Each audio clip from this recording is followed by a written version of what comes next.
Bienvenue dans cette vidéo. Aujourd'hui, nous allons parler de comment ajuster la taille des colonnes et des lignes. Également, bien effectivement, comment serrer des colonnes et des lignes.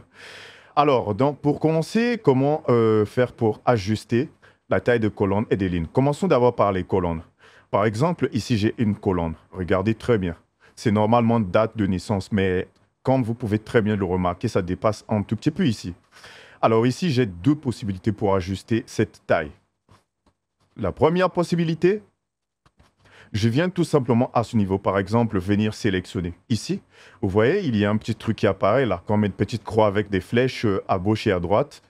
Je clique là avec le clic gauche de ma souris et j'avance tout simplement vers la droite, par exemple, pour agrandir, tout simplement. Voilà. Donc là, j'ai sélectionné, j'ai agrandi, c'est bon. Date de naissance apparaît correctement. Pareil, ici, c'est article 1 avec le signe euro. Là, j'ai article 2.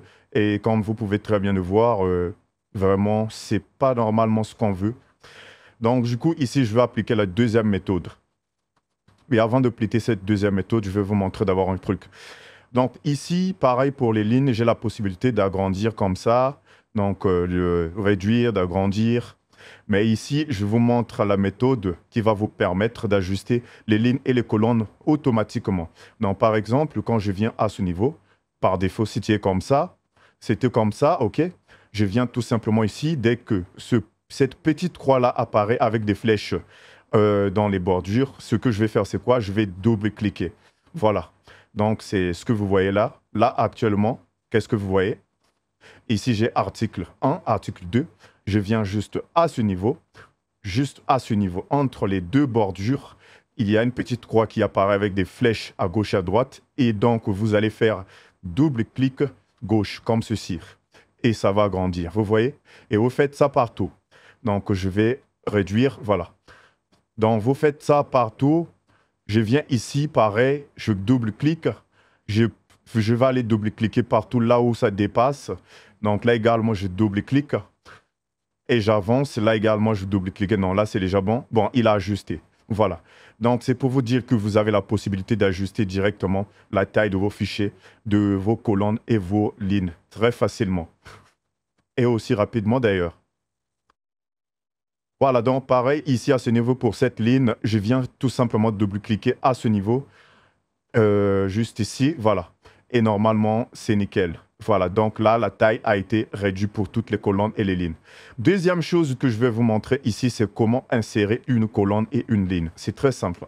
Commençons d'abord par insérer une colonne. Pour insérer une colonne, je viens par exemple, si par exemple je veux insérer une colonne après la cellule B, donc par exemple après la colonne B, je vais insérer une colonne qui sera juste ici. Juste ici après la colonne A, ce que je vais faire, c'est quoi? Je vais me positionner au niveau de la colonne B. C'est pour dire que je vais insérer une colonne juste ici, après la colonne A. Donc, je viens cliquer ici avec le clic droit de ma souris. Et ensuite, je vais venir tout simplement sur Insertion. D'accord? Je clique sur Insertion et voilà, j'ai inséré la colonne ici. D'accord? Donc, j'ai la possibilité d'insérer 2 colonnes, 3 colonnes, 4 colonnes, peu importe. Donc, pour ce faire, je dois sélectionner maintenant peut-être 2 colonnes comme ceci. Je fais un clic droit et je clique sur Insertion. Et là, il va m'insérer 2 colonnes juste ici, juste après la colonne B. Donc B, après ici, il y aura le C. Donc le C et le D seront remplacés tout simplement. Je clique sur Insertion et c'est ce que vous voyez là. Donc j'ai la possibilité d'insérer 2 colonnes, 3 colonnes, peu importe le nombre que je veux. Je peux faire exactement la même chose pour supprimer ces colonnes. Je sélectionne. Et je viens ici, je dis supprimer tout simplement. Et les colonnes ont été supprimées tout simplement. Et donc là, la dernière manipulation que je vais vous montrer ici, c'est comment insérer une ligne. Pour insérer une ligne, c'est par exemple, je veux insérer une ligne après. Par exemple, prenons Diallo, après Diallo. Pour insérer une ligne après Diallo, ce que je vais faire, c'est quoi? C'est de me placer juste en dessous.